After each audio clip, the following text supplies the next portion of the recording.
But first, let's start off with the big sports betting story in the United States. And wouldn't you know, the state of Hawaii may be getting their act together to legalize sports betting. Well, maybe not that close, but here is the story as it stands. As of right now, they passed an online sports betting bill yesterday, which will now head to the Senate to try to get this thing legalized. It was approved by the House.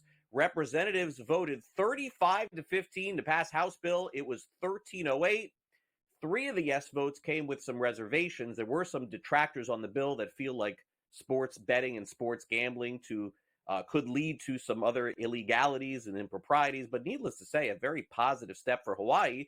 If it gets through the Senate, this could be voted on as early as next year. So we will see. Meanwhile, Nevada has decided that the company called Kalshi, which is a prediction-based business, is no longer valid in the state of Nevada. The Nevada Gaming Control Board, the NGCB, announced on Tuesday that they're sending a cease and desist letter to Kalshi.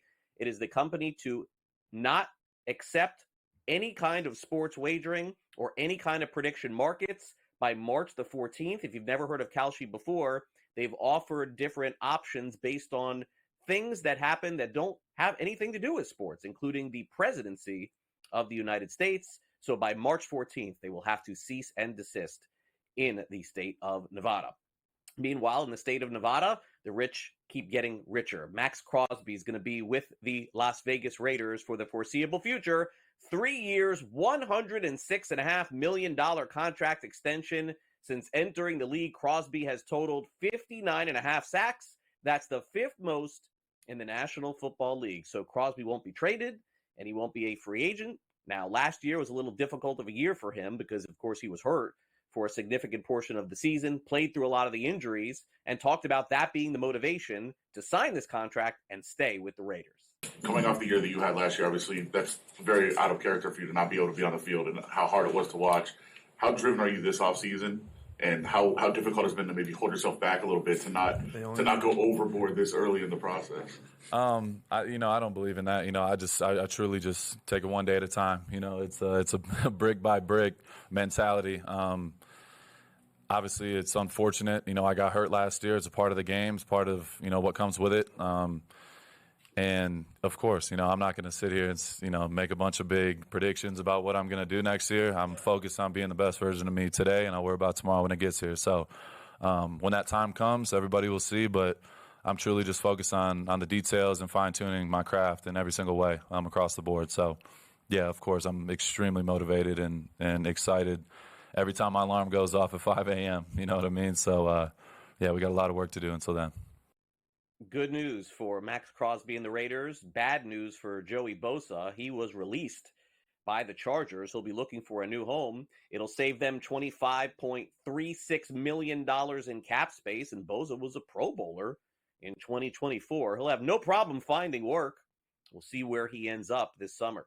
Meanwhile, DK Metcalf of the Seattle Seahawks appears to want out of his situation there. He is seeking a trade and a contract extension.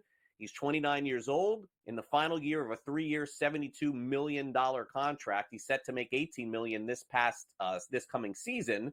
He had 66 catches, 992 yards, and 5 touchdowns. He missed a couple of games. We'll see if the Seahawks oblige him. Meanwhile, on the fringe of a possible trade for DK Metcalf, Tyler Lockett will be looking for a new home. Seattle released him after 10 seasons in the league. Lockett went on social media thanking the Seahawks. Certainly had a great career. We'll see if that continues somewhere else. Zach Bond has signed a 3-year, $51 million contract with the world champion Philadelphia Eagles, and the Jaguars apparently plan to release Christian Kirk to save them $10 million. He had just 48 catches for Jacksonville last season. Shai Gilgeous-Alexander did not have 50 points last night. He only had 41.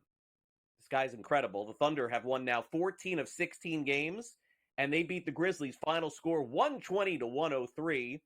SGA is not only the overwhelming favorite to win the MVP of the league, but it looks like the Thunder are probably going to capture that number 1 seed in the West. It just keeps on rolling for SGA and company. Here he is after the game. Yeah, we have so many guys that come in whenever their number is called, like just to highlight one who was really special tonight. Like Jalen Williams, Chet comes back, he's playing good ball. He naturally has a lesser role. He understands it. He, like, his attitude doesn't change. His effort doesn't change. Who he is doesn't change for the team. He play, like, some nights he plays, some nights he doesn't play. Some nights he gets told he's not going to play and just gets thrown in and plays. And then to have, like, a masterpiece of a game like he did tonight was so big. It's like, guys in my position, like, you not take it for granted, but like you'll never understand how hard that is to not have security. And like every night I know I'm gonna play 35 minutes, I'm gonna shoot 20 shots, like no matter what. And like to not have that and still be steady as rock it's special, and we're lucky to have a guy like that. And he was who he was tonight, and it's the reason why we've been a good team all year. And they just keep on rolling. Does Oklahoma City, the only team that seems to play better than them this season at any period of time, is the Cleveland Cavaliers. They win again. They've won 12 games in a row. Miami Heat gave them a battle last night, so the Heat cover, but Cleveland does win 112-107. Donovan Mitchell had 26 points. Cleveland's now 52-10. Meanwhile, James Harden had 50 points last night. He turned back the clock for the Clippers. They beat the Pistons 123-115. Cade Cunningham had 37 points in that game.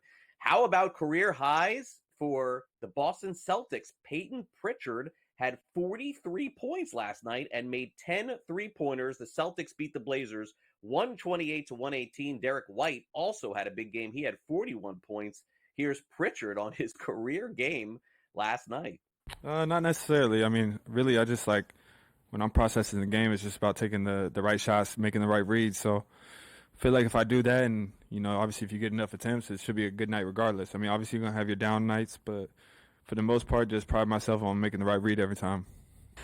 I don't know. Like me and Pete were talking about it. It was like kind of credit. Like we weren't even like just hitting the rim, like just swishes, and I don't know. You get hot, and feel like I was getting a lot of really good looks, and so credit to the offense that we were running and the guys to find me. It's a great night for Peyton Pritchard and a great day for the University of Miami. They have poached one of the best assistant coaches in the country. Jai Lucas is leaving Duke effective immediately to become the next head coach of the Miami Hurricanes. Certainly one of the better defensive coaches in college basketball as well. Upstate in Gainesville, the Gators beat Alabama 99-94, securing one of the top seeds you would think in the NCAA tournament. Alex Condon had 27 points and 10 rebounds. Alabama's lost a couple of games in a row.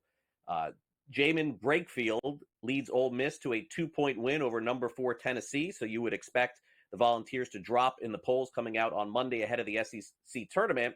And Maryland beats Michigan 71-65. That was the final in that game. Michigan now 22-8 on the season. Waiting for news in the Grapefruit League and waiting for good news, hopefully, for Christian Walker. He has an oblique issue. The Astros signed him to a 3-year, $60 million contract. They're optimistic he'll be ready for opening day, but as of right now, no report as of yet. Garrett Crochet struck out 7 in 3 shutout innings for the Red Sox. He also was clocked at 101 miles per hour. Adam Duvall is still a free agent, says that he will retire unless he gets $3 million to play next season. That's interesting. And Paul Skenes makes his second spring training start of the Grapefruit League season against the Orioles. That begins at 6:05 Eastern.